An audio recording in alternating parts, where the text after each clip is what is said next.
আজকে কেন আমরা রাস্তায়? কারণ আমার ভাই স্বপন কারাগারে।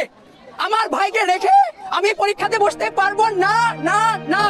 একটা নাগরিকের সম্পূর্ণ অধিকার আছে তার পার্সোনাল ফোন কাউকে না দেখানো। আমরা যখন কোথাও যাই আমাকে বলে বা ফোন দেখাও। কেন? আমি একটা মেয়ে মানুষ, আমার ফোনে। এই দেশটা কারোর বাপের না, এই দেশটা সবার জনগণের। আমি বলবো আপনারা এক একজন এক একটা প্রধানমন্ত্রী, আপনারা এক একজন একটা প্রধানমন্ত্রী। আমরা রাজাকার না, আমরা সন্তান রাজাকার না, রাজাকার না। দর্শক, শুরুতেই দেখেছেন ভিডিওর মূল অংশ, এবার থাকছে সম্পূর্ণ ভিডিও। তার আগে বলে দিতে চাই দর্শক, চলছে বৈষম্য বিরোধী ছাত্র আন্দোলনের গণমিছিল। বৃষ্টি উপেক্ষা করেও ছাত্রছাত্রীরা মাঠে নেমেছেন অধিকার আদায়ের লক্ষ্যে। দর্শক, আমি কথা বলতে চাচ্ছি না, চলুন আমরা তাদের অভিযোগগুলো শুনবো তাদের দাবি দেওয়া। আমার ভাই মুক্ত হবে, এরপর আমরা সবাই মিলে পরীক্ষা দিতে বসবো। কি দোষ ছিল আমার ভাই স্বপনের? স্বপ্নর কি দোষ ছিল মুগ্ধ ভাইয়ের? যে মুগ্ধ ভাই সামান্য পানি বিলাই বেড়াচ্ছিল। একটা স্বাধীন দেশে একজন পিপাসা যে পায় তাকে পানি খাওয়ানো কি অপরাধ? দেশে একজন তৃষ্ণার্ত মানুষকে পানি খাওয়ানো কি অপরাধ? একটা ছোট্ট 6 বছর মেয়ের ছাদে যাওয়া কি অপরাধ? একটা ছোট্ট মেয়ের জানালার শিক ধরে দাঁড়ায় থাকা কি অপরাধ? তাদের কি অপরাধ ছিল যে তারা গুলিবিদ্ধ হলো? তাদের কি অপরাধ ছিল? আমাদের এখন প্রধান দাবি, আমাদের যত এইচএসসি পরীক্ষার্থী আছেন, শুধুমাত্র রাজুকের না, সারা বাংলাদেশের যত এইচএসসি পরীক্ষার্থী আছে তাদের সবাইকে আগামী কার্যদিবস রবিবারের ভিতরে মুক্তি চাই, মুক্তি চাই, মুক্তি চাই।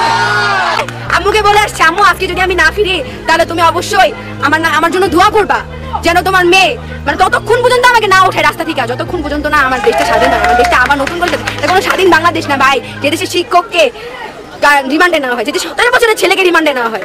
বাংলাদেশে জার্সি পরে ছেলেটা রিমান্ডে ছিল, ছেলেটা পিঠ দেখছেন, একটা বৃদ্ধ পিঠ পুরা মেরে রিমান্ডে নেওয়া মানে কি মারা?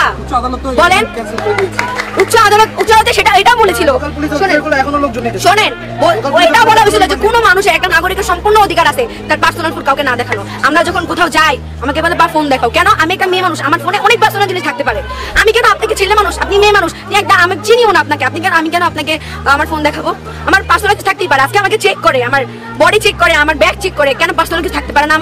আমার দেশে আমি যে বাড়িতে জন্মাইছি, স্বাধীন বাংলায় জন্মাই, আমি কি আমার মতো আমার ফোন আমার ব্যাগ নিয়েও চলতে পারবো না?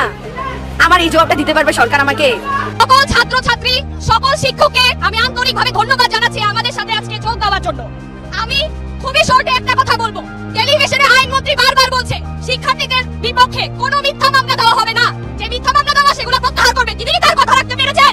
এই ধরনের মিথ্যা কথা আমরা কি মানতে পারি? আমাদের ভাইকে ধরে নিয়ে যাচ্ছে, বাসা থেকে ধরে নিয়ে যাচ্ছে। নিরাপত্তা কোথায় সরকার থেকে? তারা বারবার বলছে সরকাররা যে আমাদের নিরাপত্তা দিচ্ছে। নিরাপত্তা আজকে কোথায়? আমিও জানতে চাই, সবাই জানতে চাই, জানতে চাই। আর আমাদের বাবা ট্যাক্সের টাকা দিয়ে আপনারা আমাদের উপর গুলি করতেছেন। এই দেশটা কারোর বাপের না, এই দেশটা সবার জনগণের। হ্যাঁ, আমি অত্যন্ত গর্বিত যে আপনারা আপনারা যারা আসছেন, যারা আপনারা এই রাজুকের স্টুডেন্ট, আসলে আপনারা একটা এই দেশের একটা মুকুটহীন সম্রাট।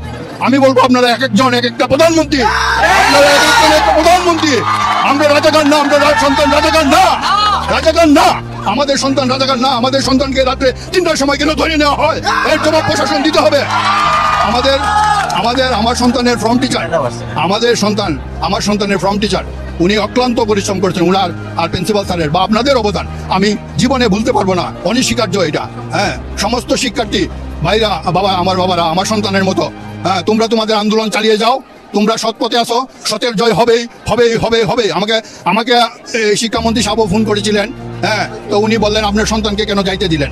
আমি বললাম দেখেন স্যার, আমার সন্তানের অধিকারের জন্য সে গেছে, ও আমার জন্য কিছু করতে যায় নাই। আমাকে কোনো ফ্লড বা রাজুকের কোনো ফ্লডের জন্য ও যায় নাই। ও গেছে তার অধিকার, তাদের অধিকার, ছাত্রদের অধিকার প্রতিষ্ঠাদের জন্য। এবং এদেশে যত আন্দোলন হয়েছে 52 থেকে ধরে, সব আন্দোলনের মূলে ছাত্ররা, এবং ছাত্ররাই এই আন্দোলনের অগ্রদূত।